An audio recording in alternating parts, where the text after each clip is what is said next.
Hi friends, బాగున్నారా? ఈరోజు వచ్చేసి మటన్ పచ్చడి పెడుతున్నాను.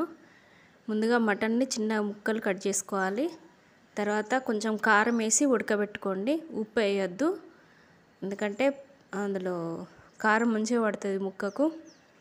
డీప్ ఫ్రైకి సరిపడా ఆయిల్ వేసుకోండి. ఈరోజు ఎల్లిపాయలు వాడట్లేదండి, అల్లం వెల్లిపాయ పేస్ట్తో చేస్తున్నాను. ఈ ముక్కలన్నీ డీప్ ఫ్రై చేసుకోండి. కొంచెం కారం వేసి ఉడకబెట్టుకునే కనుక కలర్ చేంజ్ అవుతుంది ఆయిల్ మొత్తము. ఇట్లా కూడా ట్రై చేసి చూడండి, బాగుంటుంది. మటన్ పచ్చడి అంటే బోన్లెస్దే చేసుకుంటారు. ఇది బోన్ ఉంది మటన్కు. ఇట్లా కూడా ట్రై చేయొచ్చు. అన్నీ డీప్ ఫ్రై చేసి పక్కకు పెట్టుకోవాలి. దీనికి బాగా ఇంగ్రీడియంట్స్ ఏం అవసరం లేదండి.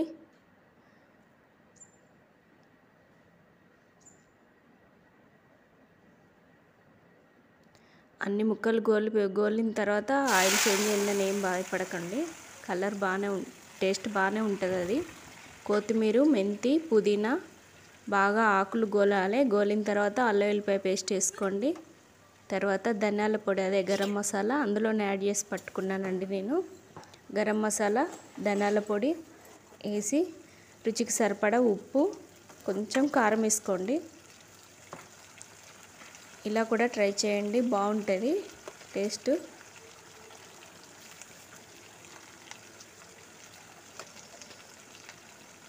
ఈ ముక్కలన్నీ మళ్ళీ అందులో వేసి కలుపుకొని మూత పెట్టుకోవడమేనండి. కొంచెం కారం అనిపిస్తే నిమ్మకాయ జల్లుకోండి, లేకున్నా ఏం కాదు. టేస్ట్ మాత్రం బాగుంటుందండి. ఇలా ఒకసారి ట్రై చేసి చూడండి. ప్లీజ్ లైక్ చేయండి, షేర్ చేయండి, సబ్స్క్రైబ్ చేయండి, సపోర్ట్ చేయండి.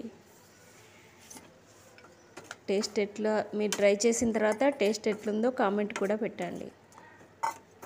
ప్లీజ్ సపోర్ట్ చేయండి, చిన్న ఛానల్ కదా, సపోర్ట్ చేయండి.